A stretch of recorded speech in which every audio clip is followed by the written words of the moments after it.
ఈరోజు మనం రాణించగలుగుతున్నాం. పరిపాలనలో అనుభవం ఉన్న మేము కాంగ్రెస్ పార్టీ పరిపాలన విషయంలో ప్రభుత్వ విధానాలు పరిశ్రమల ఏర్పాటు విధానంలో మాకు ఎలాంటి బేసిజాలు లేవు. మంచి పనులు ఎవరు చేసినా వాటిని కొనసాగిస్తాం. మంచి పనులు కొనసాగించడానికి కొంత కష్టమైన ఆ కష్టాలకు నిలబడి ఆ విధానాలని ముందుకు తీసుకువెళ్తాం. అదేవిధంగా కొన్ని రాష్ట్ర ప్రయోజనానికి విఘాతం కలిగించే అంశాలు ఏమైనా ఉంటే వాటిని తొలగించి నూతన విధి విధానాలను ఖరారు చేయడానికి మా ప్రభుత్వం ఏమాత్రం వెనక్కి పోదు. అందుకే మిత్రులారా, ఇప్పటిదాకా మా మిత్రులు చెప్పినట్టు చాలా వరకు తెలంగాణ రాష్ట్రంలో పట్టాలు పొంది విద్యార్థులు బయటకు వస్తున్నారు. కానీ ఉద్యోగ ఉపాధి అవకాశాలకు వెళ్ళినప్పుడు వాళ్ళు తెచ్చుకున్న పట్ట అక్కడ ఉన్న అవసరాలకు సరిపోవడం లేదు. ఈరోజు they are getting certificates, degrees for PGs, PhD. కానీ నిజంగా ఉద్యోగానికి వెళ్ళినప్పుడు, ఉపాధి కోసం వెళ్ళినప్పుడు ఈ చదువుకు అక్కడి అవసరానికి దెర్ ఇస్ ఎ గ్యాప్. అందుకోసమే ఈరోజు ప్రతి సంవత్సరం మన దగ్గర నుంచి 1,00,000 పైగా ఇంజనీరింగ్ స్టూడెంట్స్ బయటకు వస్తున్నారు. అందరికి ఉద్యోగాలు దొరకడం లేదు, అందులో కొందరికి మాత్రమే దొరుకుతున్నాయి. వీటన్నిటిని కూడా మేము క్రెడాయితో కానీ లేకపోతే ఎన్ఏసి నేషనల్ అకాడమీ ఆఫ్ కన్స్ట్రక్షన్స్తో వాళ్ళతో కానీ ఇతర పారిశ్రామికవేత్తలతో ఏర్పాటు చేసిన సమావేశాలలో చాలా ఉద్యోగాలు మా పరిశ్రమలలో ఉన్నాయి. కానీ స్కిల్డ్ ఎంప్లాయీస్ ఎవరు మాకు దొరకడం లేదు, వెల్ ట్రైన్డ్ ఎవరు రావడం లేదు. దీనికి ఏదో ఒక పరిష్కారం చూడాలి అని వాళ్ళు మాకు సూచన చేశారు. వారి సూచనల్ని ఆలోచన చేసి టాటా ఇండస్ట్రీస్ వాళ్ళతో మాట్లాడి మనం ఒకప్పుడు ఇండస్ట్రియల్ ట్రైనింగ్ ఇన్స్టిట్యూట్గా పెట్టుకున్నవి ఈ తెలంగాణ రాష్ట్రంలో 65 ఉన్నాయి.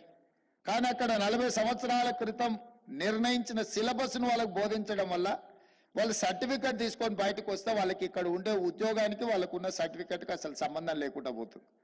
అందుకే టాటా ఇన్స్టిట్యూట్తో మాట్లాడి వాటిని అప్గ్రేడ్ చేయడానికి ఐటీఐలను కాస్త అడ్వాన్స్డ్ టెక్నాలజీ సెంటర్స్గా అక్కడ సాంకేతిక నైపుణ్యాన్ని అభివృద్ధి చేసి సిలబస్ను మార్చి వాళ్ళకి అక్కడ ట్రైనింగ్ ఇచ్చి అక్కడి నుంచే వాళ్లకు పరిశ్రమలకు ఉద్యోగ ఉపాధి అవకాశాలు కల్పించడానికి కాంగ్రెస్ పార్టీ ప్రభుత్వాన్ని ఏర్పాటు చేసిన మరుక్షణం టాటా యాజమాన్యంతో మాట్లాడి 2,400 కోట్ల రూపాయలతో వాటిని ఆధునీకరించే పనిలో మా ప్రభుత్వం నిమగ్నమైంది.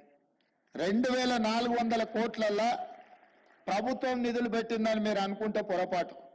కేవలం 300 కోట్ల రూపాయలు మాత్రమే రాష్ట్ర ప్రభుత్వం కేటాయిస్తే 2,100 కోట్ల రూపాయలను టాటా పరిశ్రమ సిఎస్ఆర్ ఫండ్స్ ద్వారా పెట్టి తెలంగాణ రాష్ట్రంలో వేలాది లక్షలాది నిరుద్యోగ యువకులకు శిక్షణనిచ్చి ప్రయోజకులుగా మార్చి వాళ్లకు ఉద్యోగ ఉపాధి అవకాశాలు కల్పించడానికి ఆ సంస్థ ముందుకు వచ్చింది. ఇది డిప్లొమా లెవెల్ కోర్సెస్. కానీ డిగ్రీ లెవెల్లో కూడా అప్గ్రేడ్ చేయాల్సిన అవసరం ఉంది. స్కిల్ అప్గ్రేడేషన్ అనేది చాలా అవసరం అని గుర్తించి అందుకే ఇండియాలో ఉండే బెస్ట్ ఇన్స్టిట్యూట్స్ని అన్నిటినీ స్టడీ చేసినాం, యూనివర్సిటీని స్టడీ చేసినాం, మన దగ్గర ఉన్న ఐఎస్బిని స్టడీ చేసినాం, IIITని స్టడీ చేసినాం, ఒడిశాలో ఉన్న యూనివర్సిటీస్ని చూసినాం, ఢిల్లీలో ఉన్న యూనివర్సిటీస్ని చూసినాం.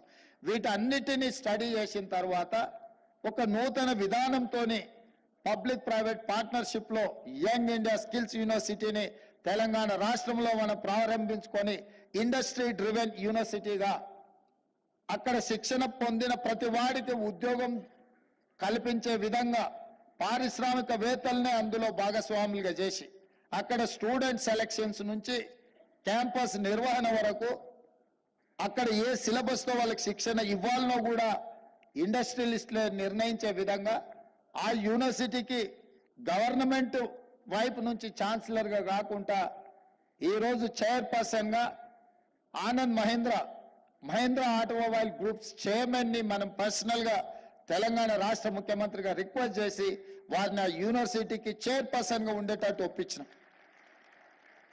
రేపు వారితోని తెలంగాణ రాష్ట్రంలో ఉన్న ఐటీ, ఫార్మా, అదర్ ఇండస్ట్రియలిస్టులతో అందరితో ఒక సమావేశాన్ని ఏర్పాటు చేసినాం.